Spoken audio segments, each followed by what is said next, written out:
I've dated a lot of guys, and this is kind of sad, but a lot of them have turned out gay, like they've come out after we've dated. It's scary. I meet them and I'm all excited because I'm like, oh my God, Alexandra! Like, he's so well dressed and he just understands me, and like to his friends, he's probably like, well, she looks like a dude and swears like one, like, I guess this will work until I memorize that coming out speech, Don't. Slowly. It's like, I don't want to mess that one up. I don't know what it is. It's like the train runs express to Gay Town after it stops in Jocelynville. They get out and like have the vacation where they're like, no, I think I get it.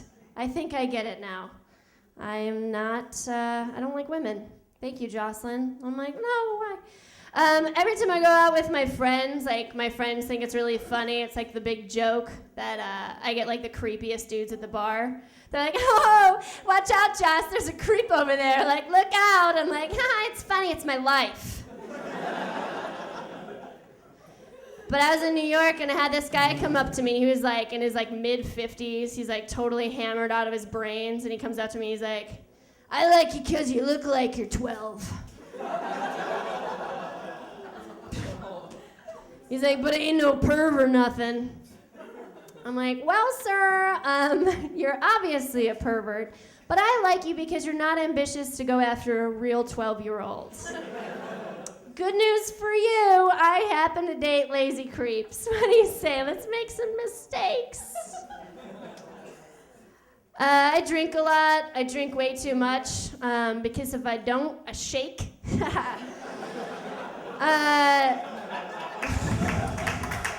True. But something weird happens to me. I don't know if it happens to you guys. When I get drunk, I get really rich.